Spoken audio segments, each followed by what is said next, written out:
اپنے شوہر سے بنا کر رکھنی شروع کر دی۔ وہ اس کی خدمت دل و جان سے کرتی، مگر اب اس نے گھر کے دوسرے کام چھوڑ دیے تھے۔ زینت کی زبان میں جتنا زہر تھا، اس سے زیادہ اس کے دل میں تھا۔ اس نے ماں کو اپنی مٹھی میں کیا ہوا تھا اور وہ اس کے بارے میں ایک لفظ نہیں سنتی تھی۔ اسے صرف برتن دھونے اور باورچی خانے کی صفائی کرنی پڑتی تھی۔ اس میں بھی اس کی جان جاتی تھی۔ شکل و صورت کی اچھی تھی، مگر اخلاق اسے چھو کر بھی نہیں گزرا تھا۔ میں نے سوچا کہ اگر اس کی شادی نہ ہوئی تو یہ ساری عمر یہیں بیٹھی رہے گی اور فتنہ انگیزیاں کرتی رہے گی۔ بہتر ہے اس کی شادی کر دی جائے۔ ممکن ہے کہ وہ اس بار گھر بسا لے۔ میں نے عنایت اور صاحبہ نے ولایت سے بات کی اور انہیں صاحبہ کی شادی کروانے کو کہا۔ خود وہ بھی فکر مند تھے۔ جوان بہن گھر بیٹھی کسے اچھی لگتی ہے؟ وہ ابھی مشکل سے 24 سال کی تھی۔ ایک بار شادی کا مزہ چکھ چکی تھی تو اس کا یوں گھر بیٹھنا شرعی اور اخلاقی لحاظ سے بھی ٹھیک نہیں تھا۔ اس سے دوسری خرابیاں پیدا ہوتی ہیں۔ دونوں بھائیوں نے اس کے لیے رشتے کی تلاش شروع کی، اپنے جاننے والوں میں کہا اور کچھ عرصے بعد انہیں ایک ریٹائرڈ فوجی کا رشتہ مل گیا۔ نذیر علی حوالدار ریٹائرڈ ہوا تھا اور فوج سے ملنے والی رقم سے اس نے زمین خرید لی تھی۔ 15 ایکڑ زمین تھی اور اچھا کھاتا پیتا زمیندار تھا۔ پہلی بیوی اس کی نوکری کے عرصے میں ہی فوت ہو گئی تھی۔ اب دوسری شادی کرنا چاہتا تھا۔ عمر 42 برس تھی، مگر دیکھنے میں 35 سے زیادہ کا نہیں لگتا تھا۔ صحت بھی اچھی تھی۔ ولایت اور عنایت نے ماں باپ سے بات کی۔ زینت کو تو پتہ چلا تو اس نے بہت شور مچایا کہ اس کی شادی بڈھے سے کر رہے ہیں، مگر جب اسے نذیر کی تصویر دکھائی اور اس کے بارے میں بتایا تو وہ راضی ہو گئی۔ میں اور صاحبہ اس رشتے سے سب سے زیادہ خوش تھے، کیونکہ دونوں کی دوسری شادی تھی، اس لیے سادگی سے کی گئی۔ زینت گھر سے گئی تو ایک دم سکون ہو گیا۔ میری ساس کی زبان بھی متھم پڑ گئی تھی۔ وہ اکیلی ہوئی تو اسے خیال آیا کہ بہوؤں سے بنا کر رکھی جائے، اب وہ ہم سے میٹھی بنتی تھی۔ مجھے تو خیر اس سے یا سسرال سے کوئی خاص مسئلہ نہیں تھا، کیونکہ میں نے پہلے روز سے ہی انہیں ٹھیک کر کے رکھا تھا۔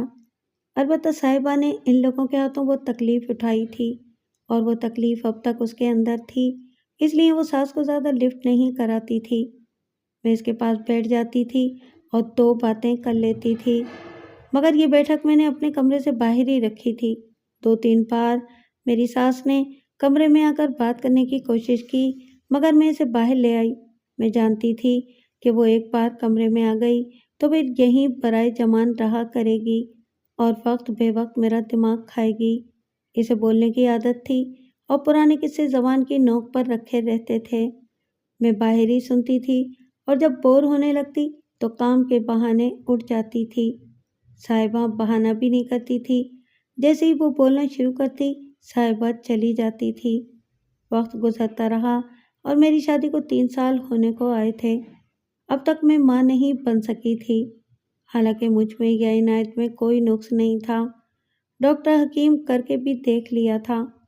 ایک بار عنایت مجھے اکاڑا لے گیا اور وہاں ایک اچھے اسپتال میں چیک اپ کرایا۔ میرے ٹیسٹ بھی ہوئے، مگر سب ٹھیک تھے۔ بس اوپر والے کی مرضی نہیں تھی۔ یہی صاحبہ کا حال تھا، اس میں بھی کوئی کمی خامی نہ تھی اور سب ٹھیک تھا، پر اب تک ماں نہیں بن سکی تھی۔ ادھر ہوا یہ کہ زینت شادی کے 10ویں مہینے ہی ماں بن گئی۔ اب وہ جب آتی ماں کے اس حوالے سے کان بھرتی تھی۔ شروع میں تو ہماری ساس خاموش رہی، کیونکہ ولایت اور عنایت دونوں ہی اس کی نہیں سنتے تھے، مگر جب شادی کے 3 سال بعد بھی کچھ نہیں ہوا تو اس نے رفتہ رفتہ بولنا شروع کر دیا۔ صاحبہ کی شادی کو 4 سال سے اوپر ہو گئے تھے۔ صاحبہ پریشان تھی۔ اس نے مجھ سے کہا، اب تو ولایت نے بھی کہنا شروع کر دیا ہے، اسے اولاد کی خواہش ہے۔ صرف تیرا قصور تو نہیں ہے، ویسے بھی اولاد مرد کی قسمت سے ہوتی ہے۔ مجھے ڈر ہے وہ دوسری شادی نہ کر لے۔ زینت کی ایک نند شادی کے لائق ہے۔ میں نے عنایت سے بات کی تو اس نے بھی یہی بتایا کہ ولایت اولاد چاہتا ہے، اگر جلد صاحبہ ماں نہ بن سکی تو وہ دوسری شادی کر لے گا۔